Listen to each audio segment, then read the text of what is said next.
Mag-BBM vlogger na talaga ako nito. Kaya magsipag ako nadadami yung followers and viewers ko. Kilala niyo ba si Ken Garcia, guys? Yung sabi niya na magpapagilit siya sa leeg kapag makauwi si Duterte sa ICC sa The Hague. May video ako nakita sa kanya. Alam kong alam ng iba na ngayon yung mga BBM vloggers nasa bakasyon. And alam ko yung iba umasenso na. Kita yung mga alas-alahas. Si Ken Garcia hindi lang may alas-alahas. Bumili ng Ford Mustang. Grabe. O, paki-background check nga itong si Kent Garcia kung paano to yumaman ng ganun kabilis. Hindi ko alam, nagpupromote to ng sugal eh. Para kumita ng malaki. Samantalang yung ibang vlogger nagpupromote ng mga sugal hanggang mga Toyota Hilux lang. Hanggang kung Ford man, hanggang Ford Raptor lang. Diyos ko, grabe talaga. Iba talaga magiging BBM vlogger. Parang magdadalawang isip na ako nito. Mag-BBM vlogger na ako nito. Okay, nakapula oh. Showhook ko pa yung nakalagay. Mamaya lalagyan ko na yan ng BBM. Tangin na naman. Hindi na uso yung credibilidad ngayon. Anyway, panoorin natin tong video na susunod. Antayin ko yung magiging reaction ninyo. Hindi ko kilala si Kent, no? Garcia personally. Kent Garcia nga. Hindi ko siya personally kilala kung ano yung history niya, kung paano siya umunlad, ganun. Pero somehow naka-question talaga. Parang kung saan-saan na lumilipad yung utak ko na ano bang pinagkakakitaan nito, kung bakit ba ganito umunlad o mayaman na ba ito dati. Kasi sa pagbablog lang, di ba? Kahit sabihin natin may 2 million followers ka tapos kumikita. Marami akong nakikita kasi may mga 2 million followers. Bihira lang makakita ng 1 million. Mas commonly sa kanila, 100,000 naman na yung mga kinikita nila dyan. O kaya yung iba nasasadlak mag-promote ng iskaman. Joke, yung mga sugal, no? Para additional kita. Anyway, panoorin na natin sabay-sabay. Chora! Dati kasi parang minaliit kasi ako ng kapwa ko vloggers. Kumbaga, kasama ko na sila sa grupo. Nangupahan lang daw ako, tapos nagsasayang lang ako sa super kalan, tapos walang masakyan. So, eto, ipakpakita na lang natin, Mustang na to. Tapos, alam mo na ba, gusto ni Boss Yellow. Terno siya mga ginto niya eh. White na large kay Boss. So, bagay na bagay sa mga ginto mo to, Boss. Pagka sinuot mo tong FUA, tapos nakalagay yung mga ginto mo, kompleto yung forma mo, tapos naka-Mustang ka, guys. Dilaw ka nun, Boss. Announcement guys, another car, another day. So today guys, meron nga pala tayong client from Rizal. And interested daw silang makita ng 2025 Ford Mustang 5.0 GT. Guys, sana magustuhan nila yung unit. Sana magustuhan nila. Kaya tara, samahan niyo ako. Bro, kamusta? Name? Ken Garcia po. Kent Garcia. Brother, nakasisilaw ako. Tingnan mo, ang daming ginto ni bro. Nagulat ako pag kamay ko sa'yo bro. Ang kapal guys eh. Bro, any hassle sa buhay? Anong pinagkabala natin? Any shoutout sa business, online, vlogging? Vlogger? Okay, so vlogger ka din. Nagko-content. Anong mga kino-content mo bro? Politics po. Politics, so into politics ka. So, hindi ko natatanungin guys kung anong side niya. Baka, syempre, mahirap na, no? Sa kotse na tayo tumuloy, brother.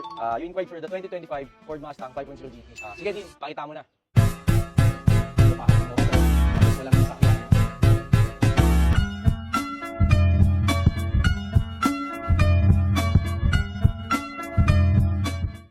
Since na 2025 model to, makikita mo na ito na yung pinaka-latest model and then new look na siya. So, yun yung bumper ng pinaka-latest models. LED, headlights, ang color niya is triple yellow. So, original paint naman to bro, kahit ikutan natin dito. Tapos, naka 19-inch wheels na din to na Mustang 2025. Tapos, Brembo brakes. Ang gulong naman nito brother is Pirelli tires. So, nasa around 90% pa yan, makapal pa. Tapos, ayan bro, meron na din siyang black racing stripes para to give compliment din brother sa looks niya. Para advance, hindi na magpapaganda pa, at least nakagawa. Usually naman bro, pagdating sa mga Mustang, stripes lang talaga, goods na yan. Tapos, hindi mo na din kailangan mag-exhaust dito kasi mamaya papakita ko siya kung bakit. Tapos sige, ikutan mo natin yung body. Yan, original flawless paint yan bro. Triple yellow naman. And then red yung ano niya, taillights. Tapos quad exhaust siya. So ibig sabihin ng quad exhaust, apat yung exhaust sa likod ito. So dalawa dito and then sa kabila. Tapos GT badge. So ayan bro. More ano naman, everything original naman yan. Tapos nilagyan din namin siya ng stripe dito. Hennessy inspired na racing stripe. Tapos number 8 siya kasi lucky number. Pero okay ba sa'yo yung number 8 naman bro? So gusto mo naman siya. Tapos bro, kagandahan sa taillights ito. Ito, check mo dito. Sequential na siya. So pagka inunlock mo siya, ayan. So meron siyang ganun na slide. Sequential yung tawag niya, parang lumuguhit siya. Tapos check natin yung trunk space. Mga Mustang bro, malaki naman yung mga trunk space nito. So kasya pa pagka pwede ka din mag-grocery, ganyan. Tapos may speaker ka na din dito sa likod. And then spare tire, ano siya, naka-repair kit lang siya, hindi dalag siya ng US. So boss, sa interior, okay ka naman sa exterior boss, wala ka namang any na napansin o ano. Actually original naman. Check natin yung interior boss. So ayan boss, interior niyan, all stock din, all intact. Naka-recaro seats yan boss. Tapos yung steering wheel niya, ito na yung pinakabago. Makikita mo yung logo niya, Horse logo. Tapos yung gauge na kagandahan dyan is naka fully digital cluster ka na. So yung buong yan, screen na talaga yan guys. So hindi na siya, ito na talaga yung pinaka-latest na Mustang. Sobrang high-tech niya. Start mo boss, para ano ba din, sound check mo. Masusi, pwede din. So guys, yung mga ganitong Mustang, pwede mo siya start gamit yung key. Sige boss.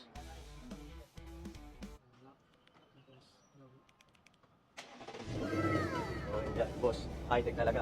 Tapos, alam mo na bakit gusto ni Boss Yellow. Pero doon sa mga ginto niya Dapat ka ano eh. Pero next time na lang kung sakaling papalitan ng color. Oo. Pero boss, maganda yan. Maganda yung yellow na Mustang. Para sa akin, isa yan sa mga best color. Tsaka ano siya, may add siya pag kung yellow. Additional.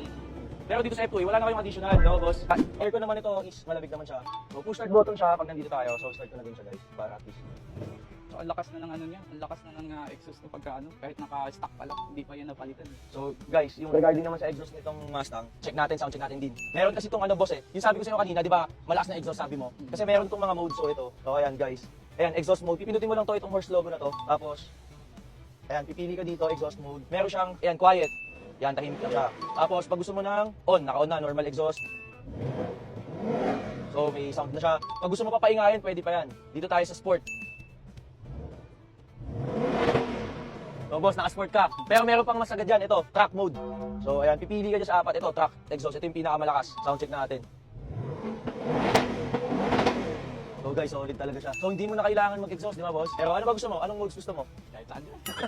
Dito mo, lahat ng, pati yung aircon, guys, dito mo na i-adjust sa screen na to. Touchscreen na to, and then, yung panel gauge naman is dito. Pwede mo din i-adjust yung mga modes niyan. So, ito, ngayon, normal mode, pwede mong i-adjust sa custom, slippery, pagka siguro, umuulan, ganyan. Tapos, drag, pag gusto mo yung malakas yung torque mo, track, so, sport, then, normal. So, naka-normal mode siya ngayon, guys. Sobrang high-tech na talaga nitong model na to, boss. Tapos, interior naman ito, boss, brand new condition. So, ayan, buksan natin yung hila para makita rin yung motor. So, yan, recaro seats, nakita mo, sobrang fresh and intact yan. Tapos, may glove box ka na din dito. So, everything. Manual booklet, boss, meron din. So, good as yung unit, boss. Mileage naman ito is 17,000. So, ayan, guys. Legit and original. Pwede din natin siya i-scan pagka gusto mo. So, boss, ano masasabi mo naman sa interior and exterior?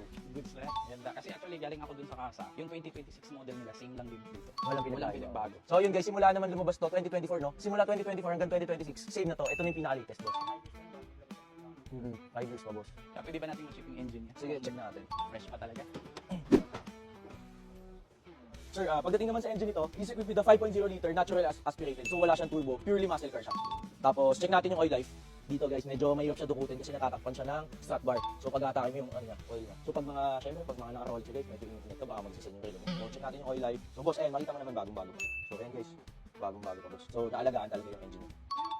Then I suggest boss, pag magpapagas ka, blaze yung gamitin yung gasolina dito. And then, pagka naman magpapachange oil ka, magpapamaintenance ka, punta ka lang sa Mustang Expert kay Stang Hero sa sukat. I suggest maybe January next year, pwede mo na siyang i-change oil para at least mas bago ulit yung oil. Every 5,000 kilometers or 6 months, kailangan mo siyang i-change oil. So boss, ano naman masasabi mo? Wala pang alika. Goods naman boss. Oh. Tapos pagdating naman dito sa engine bay, ito din pakita mo to. All stock yan, all intact yan. No history of accident. So makikita mo din kasi dito pagdating dito pag may mga lukot yan itong mga kakanya. Ito original to lahat boss. Pati yung bumpers niya, headlights niya. So maniwak naman tayo boss pag bangga, baha, tsaka sa documents. So yun boss, so far na-demo ko naman to sa yung Ford Mustang 2025. What can you say about the unit, boss? Okay, fresh na fresh. Pero bago mo na ako magbigay ng presyo, para saan mo ba gagamitin to? Ano eh, kasi dati kasi parang minalit kasi ako ng kapwa ko vloggers. Kumbaga, kasama ko na sila sa grupo.